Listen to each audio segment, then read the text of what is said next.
I think that this topic we're about to start talking about is one of the most complicated ones in the context of family legacies and the family enterprise. We're going to be talking about family philanthropy. Now, for families to know how to be impactful in what they're trying to do and the change they're trying to effect and to make that part of their legacy, I think is one of the most complex conversations one can possibly have in the family enterprise system.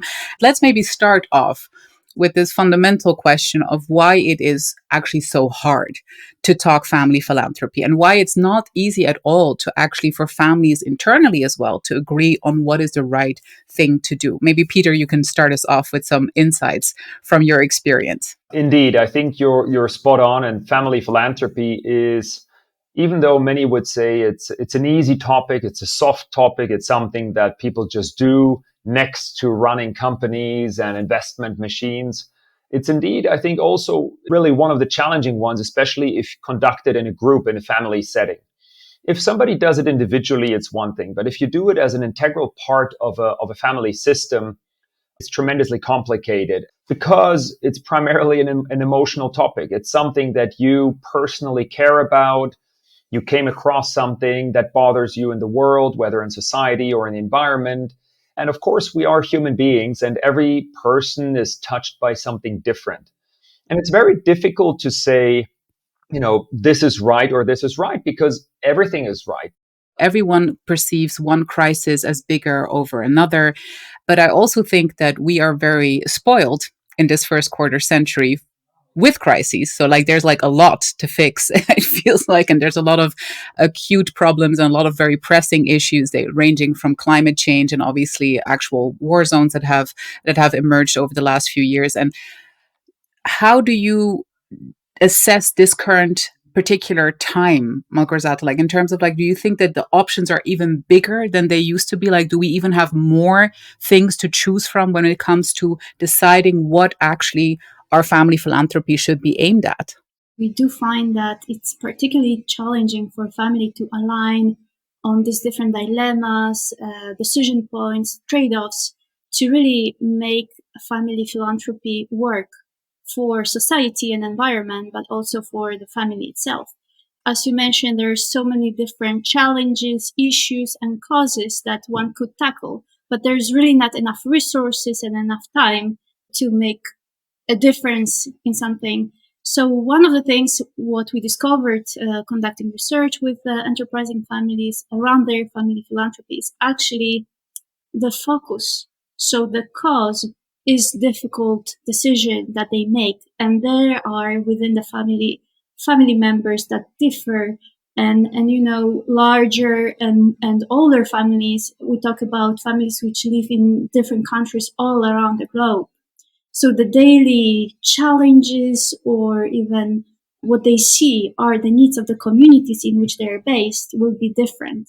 So really finding that agreement, having everybody on board, and then keeping family members engaged throughout those years when they work together to fulfill the mission of family philanthropy, but also help the family legacy to move it forward and build inclusive and cohesive giving strategy. And as you said, there are so many crises out there. Yeah. Were there any major surprises when you were doing the research? Were there highlights for you where you thought well, we did not expect this from our interviewees and the families that we looked at? There were both the positive surprises, but also less positive surprises.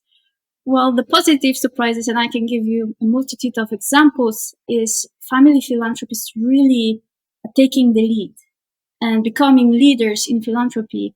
And let's say founders who bring entrepreneurial spirit and innovation to philanthropy. An example would be a first generation from Asia who wanted to help after the 2005 earthquake in Nepal, where 800,000 homes were destroyed within a couple minutes. So he understood that you can't really bring those homes back quickly and support these communities, and came up with a new model of a house. So he basically developed a house using an empty rice bag, created the model of it, and not only this, he shared it with other NGOs because he wanted to scale that impact quickly and really support these communities in Nepal. But then he realized that others who weren't necessarily following and were finding or building these homes at a very high cost. So then he went back in and he innovated through the process, and he was able to develop not only an innovative product, I would say, in philanthropy to support people who suffer through the earthquake, but also to develop a process where the houses were built in a quicker, much cheaper way, and more people would benefit tangibly from his actions. So yes, I think there are many surprises how entrepreneurial, how innovative family philanthropists really can be.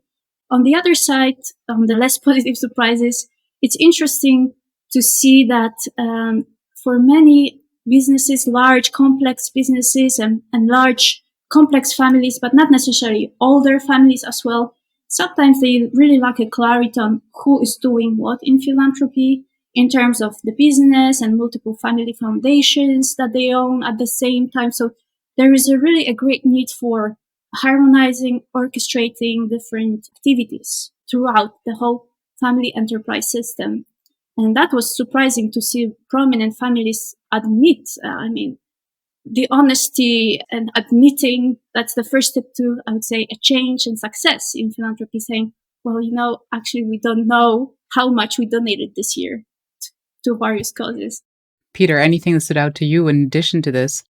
Yeah, well, again, we had the privilege to speak with so many different families from around the world, of course, with a certain skew towards, let's say, Western societies, but still, this was a joint project with FBN, and they, opened up their network also, and we could reach out to quite a few families from different places, and so I think, in some way, what is interesting is that there clearly is no one way to doing this. There are so many different ways. And, even when writing the report and so on, I think we were kind of thinking in the beginning, maybe we can find 2-3 different patterns, kind of like, okay, here's philanthropist profile 1, here's philanthropist profile 2, here's philanthropist profile 3, but, we ended up with basically, okay, fine, 70 interviews, 70 profiles, right? So I think that was a bit of a surprise, at which point we then switched over into saying that there are different dimensions that allow families to have conversations, and they can turn left or right, kind of the forks in the roads, or in the report or in the book, we talk about trade-offs. And, in the end, we started accumulating those trade-offs. We came up with 32. There are probably 30 more that we could have thought about, which basically just says, okay, fine, I can turn left and right on 32 dimensions, do your math, 2 to the power of 32, how many combinations there are. Can you tell us a little bit more about the tool itself, how you want families to use it, how you're using it with families? The first idea of it was back in 2017 already. We published the book in December 20. So it's been a long project, but I think the vision of it was quite clear. We wanted to create something, a framework, a toolkit, a guidebook that helps families go through this in a very simple, playful way, even autodidactic in some way. We didn't want to write a book like most other books that are very insightful, but the majority of people don't necessarily read from A to Z. We got inspired by the business model canvas from Alex Osterwalder, and we said, why don't we create something similar to the philanthropy space? Because there is a lot of philanthropy literature out there, but it's oftentimes very technical. It's very dry in substance. And so it's not so much geared towards the families. It's more geared towards the professionals or the ones who are running the foundations on behalf of the family. So our mission was to create something for the families that is written in a simple way, but not a simplistic way. It's grounded in research. It's profound. It's thought through, but then it's presented in a very playful way, right? So it was a design-driven approach. It's created as an open source platform for anybody who wants to go through it, with activities and case studies and examples and questions. And of course, then, if they end up having a question, then we can help them answer the question. Looking into the future and your future activities around this subject, What do you think should be on the research agenda, not just for you at the IMD Global Family Business Center, but also just generally in the area of family philanthropy? What do you hope at the forefront will be the most important thing that should be looked at? And on the other hand, what do you believe, based on this recent report as well that you've issued with FBN, should be sort of the priority, I think, for families to look at in the next couple of years when it comes to their philanthropic activities? I think, one topic that will come out much, much more over the next couple of years, and I think will be relevant from a research point of view, but also from a practitioner point of view, is this nexus between the different activities within the family system. How do you better integrate philanthropy into the wider scope of activities from a governance point of view, from a resource allocation point of view, from a human capital development point of view, grooming next generation to go into different roles? How can we even use strategically philanthropic initiatives as a mechanism to educate our next generation of business leaders and family office leaders?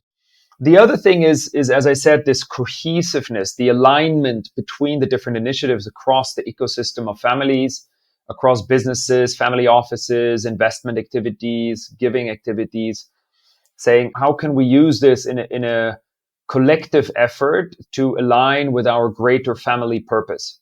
And the last point, I think, is, before we were talking about local versus global, and I think local initiatives are something that families can work on very nicely, let's say, on their own with local partners.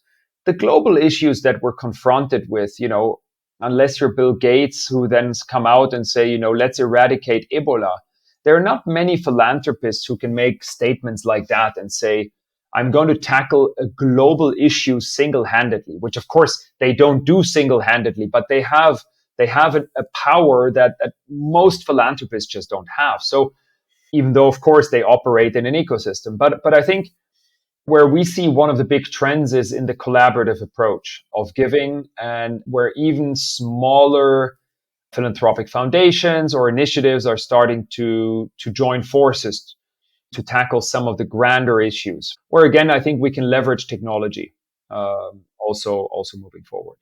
Women in philanthropy is one topic that is under research currently.